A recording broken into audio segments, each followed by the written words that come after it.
Today is the first day of Dia de los Muertos, which some of you might only know from the movie Coco, which is a great movie. But it actually has a very long history, a cultural tradition, and I've always loved and appreciated Dia de los Muertos as a time that family and friends gather together to remember and spend time with and talk about their loved ones who are transitioned to the next life, whatever you believe that can be. And it's so important for us to be able to remember the positives and our memories instead of feeling like we have to hide that sometimes we miss people or that we treasure things. So culturally, it is a beautiful thing. There are traditions in so many other cultures, in the Philippines, in Vietnam, in China, and other places where it's understood that it's really important for us to remember. And even though it's bittersweet, it's wonderful to be able to talk about the people and even the creatures that we miss. You know, we talk a lot about pet grief too, and all grief and all love is valid and important. So I remember setting up a Dia de los Muertos altar at our clinic when I was in Fremont, and somebody was afraid and said, "Am I allowed to put my dog's photo on the altar?" And yes, of course, you loved her, and we honor that. So a couple things I wanted to share besides that piece was also maybe talking to kids about death. That's a question I get a lot, that people feel afraid. How do we talk about death and loss and memory, even among adults, but then with kids, it feels really daunting.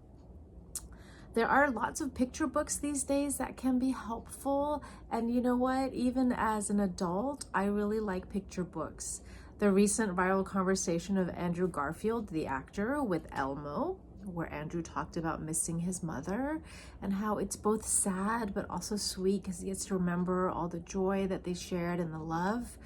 Picture books are helpful for kids and adults for just really explaining in a really simple way a normal human experience, but a hard one.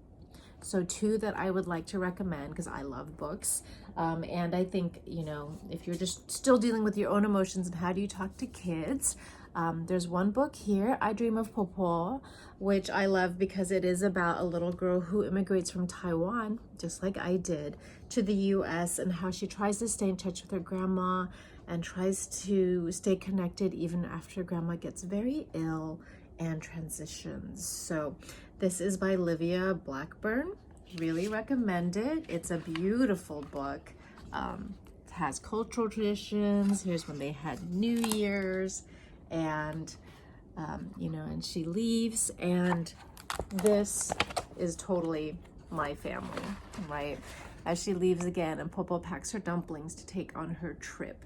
So this is a lovely book for those who have families who are far away or who have recently lost a beloved grandparent. And the next one, an oldie but goodie, my consistent favorite, Rosita y Conchita. This is a wonderful bilingual book about Dia de los Muertos from the team that does Muertoons. They're fabulous.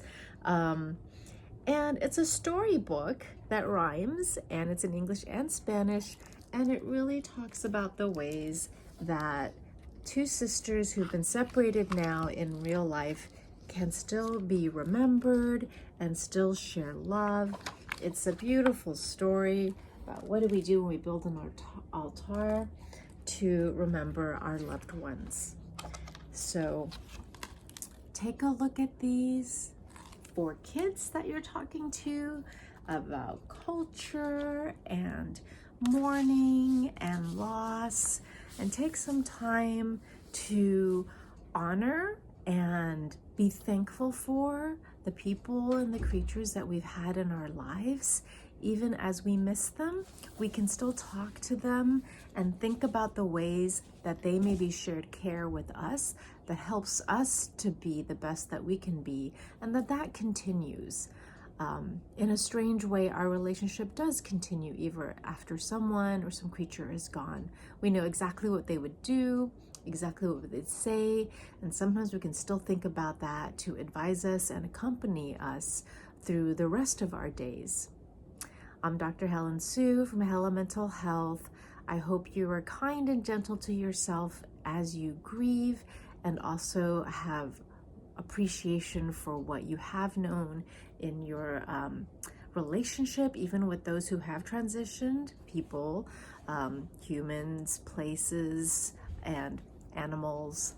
And yes, take this time, Dia de los Muertos, or whatever your tradition is, to really sit with and honor the grief process and journey.